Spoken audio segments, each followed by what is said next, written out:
বিএনপির ভারপ্রাপ্ত চেয়ারম্যান তারেক রহমান বলেছেন, সংস্কার নিয়ে প্রতিদিন অবান্তর আলোচনা করতে থাকলে মূল কাজগুলো অসম্পূর্ণ থেকে যাবে।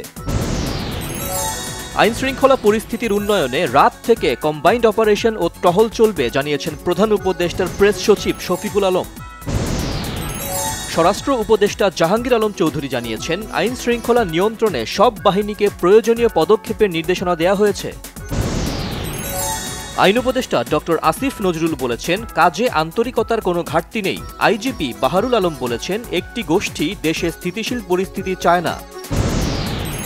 স্বরাষ্ট্র উপদেষ্টার পদত্যাগ সহ ৯ দফা দাবি বাস্তবায়ন না হলে আগামীকাল কঠোর কর্মসূচির হুঁশিয়ারি ও মশাল মিছিলের ঘোষণা দিয়ে স্বরাষ্ট্র মন্ত্রণালয় অভিমুখে গণপদযাত্রা কর্মসূচি পালন। চলমান আইন শৃঙ্খলা পরিস্থিতি ডিসেম্বরের আগে ঠিক হয়ে যাবে বলে মনে করেন প্রধান নির্বাচন কমিশনার এএমএম নাসির উদ্দিন। বর্তমান সরকারকে বেকায়দায় ফেলতে পতিত সরকারের অনেকেই দেশব্যাপী অপকর্ম করছে অভিযোগ গণ অধিকার পরিষদের সভাপতি নুরুল হক নূরের। রাজধানীর বনশ্রীতে গুলি করে স্বর্ণ লুটে জড়িতদের ২৪ ঘণ্টার মধ্যে গ্রেপ্তার চান ভুক্তভোগীর স্বজনেরা। সিসি ফুটেজ দেখে কয়েকজনকে চিহ্নিত করা হয়েছে জানিয়েছে পুলিশ। রাঙামাটির পর্যটন কেন্দ্র সাজেকে ভয়াবহ আগুনে পুড়ে গেছে ৩০টি রিসোর্ট ও কটেজ। আতঙ্কিত হয়ে সাজেক ছেড়েছেন কয়েকশো পর্যটক। নির্বাচন নিয়ে নতুন খেলা শুরু হয়েছে বলে অভিযোগ করেছেন বিএনপির মহাসচিব মির্জা ফখরুল ইসলাম আলমগীর। বিএনপি নেতাদের মিথ্যা মামলা প্রত্যাহার না হওয়া নিয়ে প্রশ্ন।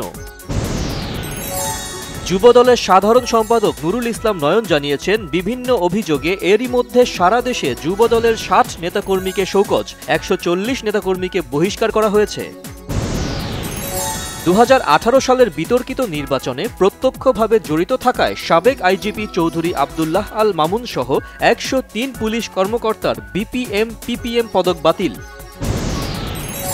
সেনাপ্রধান জেনারেল ওয়াকারুজ্জামান বলেছেন, যতদিন নির্বাচিত সরকার দায়িত্ব না নেবে ততদিন শান্তি শৃঙ্খলা রক্ষায় কাজ করে যাবে তার বাহিনী। অর্থনীতিকে পঙ্গু করে গেছে বিগত সরকার বলেছেন বাণিজ্য উপদেষ্টা শেখ বশিরউদ্দিন। টুকটাক সংস্কারে কিছু হবে না বলেছেন বিএনপির স্থায়ী কমিটির সদস্য আমির খসরু মাহমুদ চৌধুরী।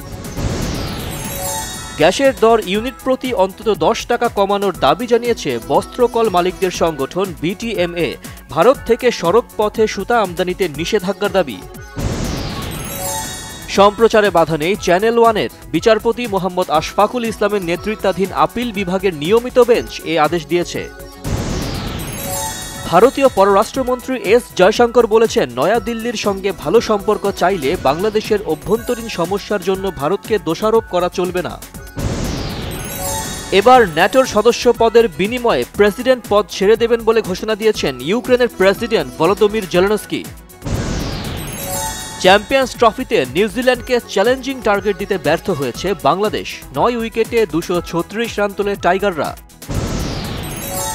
এফডিসির এমডি পদে যোগ্য ব্যক্তিকে নিয়োগ দেওয়ার দাবি জানিয়েছেন জনপ্রিয় নায়ক উজ্জ্বল। ফেসবুকে তিনি লিখেছেন, রক্তে ভেজা বাংলায় কোনো ফ্যাসিস্টের জায়গা হবে না।